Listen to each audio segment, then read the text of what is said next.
In this presentation, we continue a series of studies of the promise of the kingdom in Daniel. Chapter 3 ended on a high note. Daniel's friends Hananiah, Mishael, and Azariah, known by the Babylonian names Shadrach, Meshach, and Abednego, had been set over the affairs of the province of Babylon. But the king, seeking to exalt himself above the God who had given him the dream and its interpretation, set up a golden statue in the province of Babylon. And when the three Hebrews refused to bow and worship his image, he scoffed at any god who could save those who disobeyed him, and had them thrown into a fiery furnace heated 7 times hotter. But when one like unto the Son of God saved them, Nebuchadnezzar realized that all his power and might was insignificant compared to that of the ruler of heaven. And the chapter ended with the king promoting Shadrach, Meshach, and Abednego. Daniel chapter 4 begins with the king recounting his experience upon receiving a vision from God. Beginning with verse 1. Nebuchadnezzar the king unto all people, nations, and languages that dwell in all the earth. Peace be multiplied unto you. I thought it good to show you the signs and wonders that the high God had wrought towards me. How great are his signs and how mighty are his wonders. His kingdom is an everlasting kingdom, and his dominion is from generation to generation. I, Nebuchadnezzar, was at rest in mine house and flourishing in my palace. I saw a dream which made me afraid, and the thoughts upon my bed and the visions of my head troubled me. Therefore made I a decree to bring in all the wise men of Babylon before me, that they might make known unto me the interpretation of the dream. Then came in the magicians, the astrologers, the Chaldeans, and the soothsayers, and I told the dream before them, but they did not make known unto me the interpretation thereof. Look at that. The magicians, the astrologers, the Chaldeans, and the soothsayers again could not help the king. But what does the king mean by they did not make known to him the interpretation? Is it that they could not make it known? Were they afraid to make it known? If that is a possible consideration, always keep people in your inner circle who tell you the truth. No flatterers. Verse 8. But at the last, Daniel came in before me, whose name was Belteshazzar, according to the name of my God, and in whom is the spirit of the holy gods. And before him I told the dream, saying, O Belteshazzar, master of the magicians, because I know that the spirit of the holy gods is in thee, and no secret troubleth thee, tell me the visions of my dream that I have seen, and the interpretation thereof. We have previously seen that Daniel had told the king that it is not himself, but the God of heaven who reveals. In Daniel chapter 2, verse 28, but there's a God in heaven that revealeth secrets and maketh known to the king Nebuchadnezzar what shall be in the latter days. Verse 45, for as much as thou sawest that the stone was cut out of the mountain without hands, and that it brake in pieces the iron, the brass, the clay, the silver, and the gold, the great God hath made known to the king what shall come to pass hereafter, and the dream is certain, and the interpretation thereof sure. Verse 47. The king answered unto Daniel and said, of a truth it is, that your God is a God of gods, and a Lord of kings, and a revealer of secrets, seeing thou couldst reveal this secret. Back to Daniel 4, verse 10. Thus were the visions of mine head in my bed. I saw, and behold, a tree in the midst of the earth, and the height thereof was great. The tree grew and was strong, and the height thereof reached unto heaven, and the side thereof to the end of all the earth. The leaves thereof were fair, and the fruit thereof much, and in it was meat for all. The beasts of the field had shadow under it, and the fowls of the heaven dwelt in the boughs thereof, and all flesh was fed of it. I saw in the visions of my head upon my bed, and behold, a watcher and an holy one came down from heaven. He cried aloud and said thus, hew down the tree, and cut off his branches, shake off his leaves, and scatter his fruit. Let the beast get away from under it, and the fowls from his branches. Nevertheless, leave the stump of his roots in the earth, even with a band of iron and brass, in the tender grass of the field, and let it be wet with the dew of heaven, and let his portion be with the beasts and the grass of the earth. Let his heart be changed from man's, and let a beast's heart be given unto him, and let 7 times pass over him.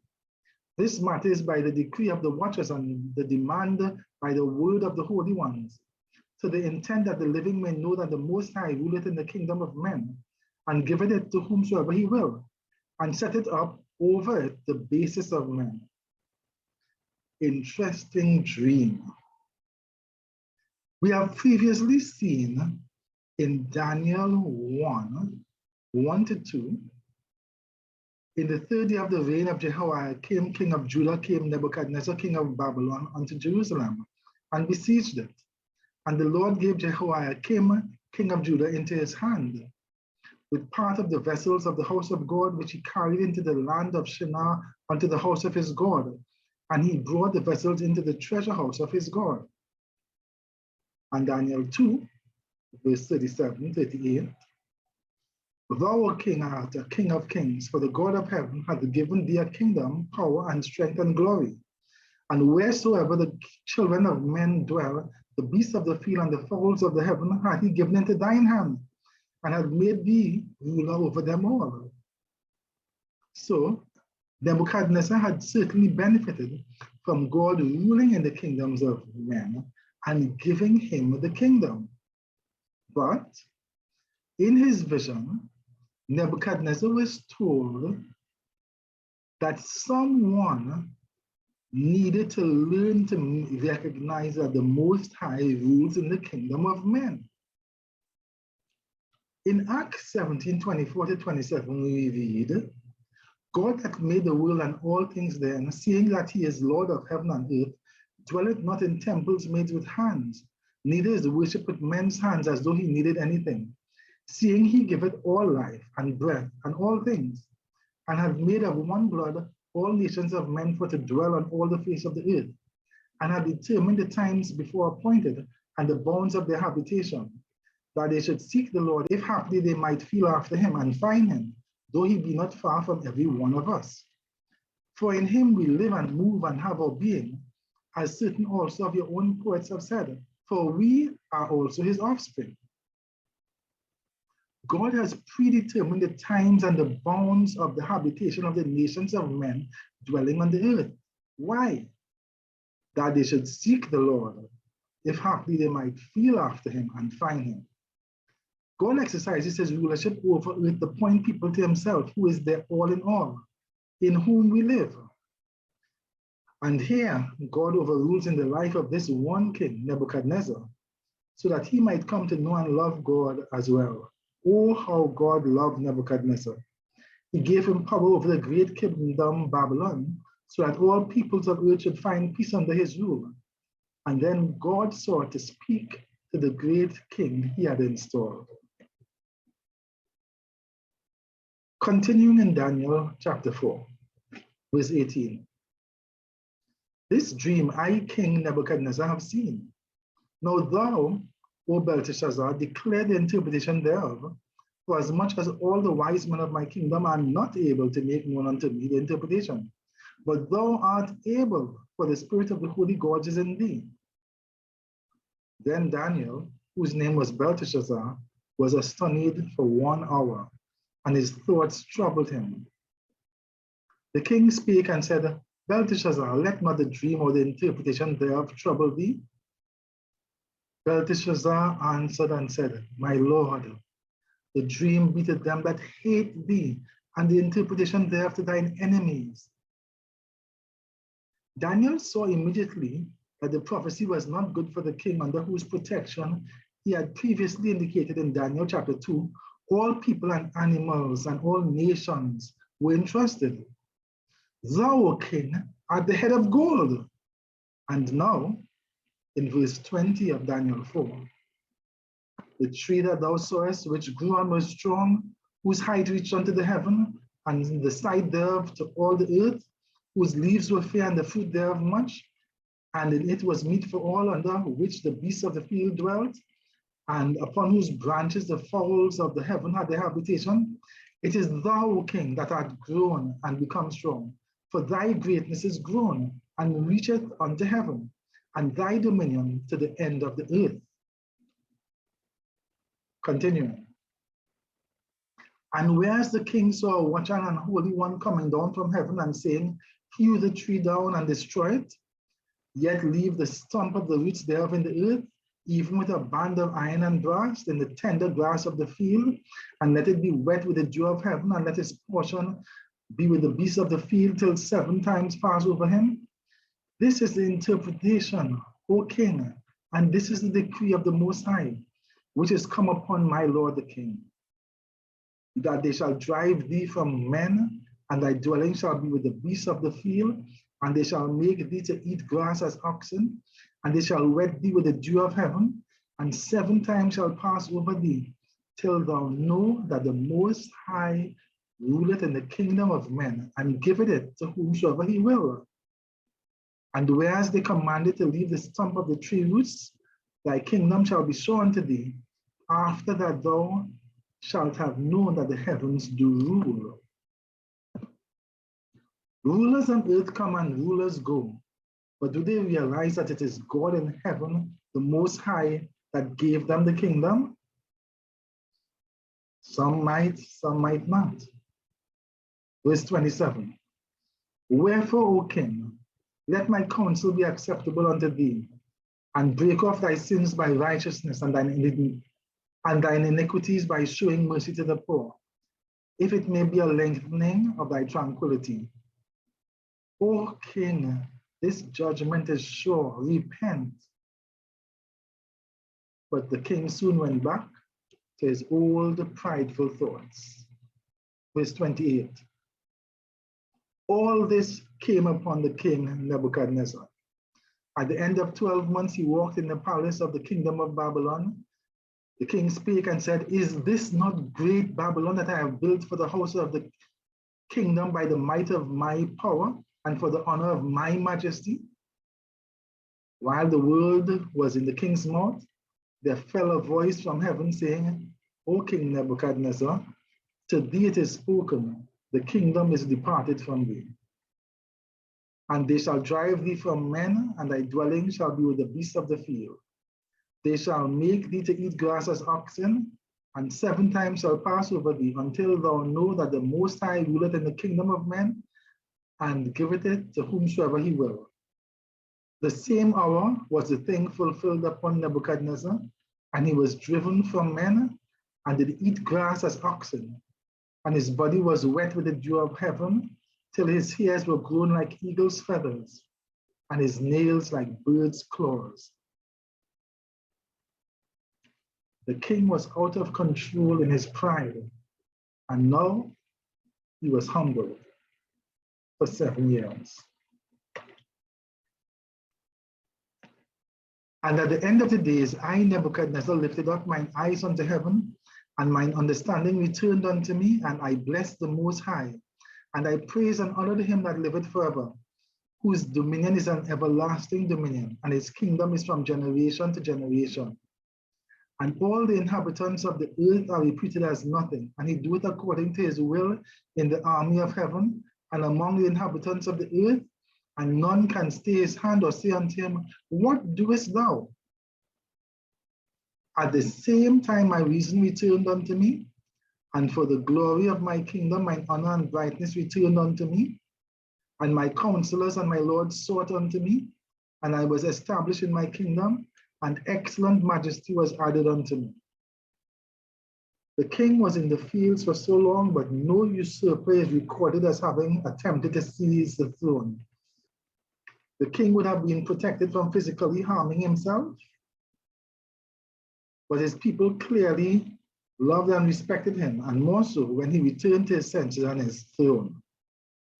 Verse 37. Now I, Nebuchadnezzar, praise and extol and honor the King of heaven, all whose works are truth, and his ways judgment, and those that walk in pride he is able to abase. In Daniel chapter 5, Daniel recounted the history of Nebuchadnezzar to his successor, King Belshazzar, including this circumstance in the life of the great King Nebuchadnezzar. We read, verse 18. O thou king, the most high God gave Nebuchadnezzar thy father a kingdom and majesty and glory and honor. And for the majesty that he gave him, all people, nations, and languages trembled and feared before him. Whom he would, he slew, and whom he would, he kept alive. And whom he would, he set up, and whom he would, he put down. But when his heart was lifted up and his mind hardened in pride, he was deposed from his kingly throne, and they took his glory from him. And he was driven from the sons of men, and his heart was made like the beasts, and his dwelling was with the wild asses. They fed him with grass like oxen, and his body was wet with the dew of heaven, till he knew that the Most High God ruled in the kingdom of men, and that he appointed it over it whomsoever he will.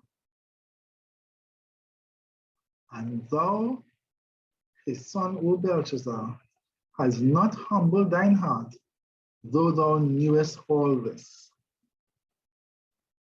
It is said that those who are ignorant of history are destined to repeat it. But Belshazzar was not ignorant, yet he had not benefited from the history of Nebuchadnezzar.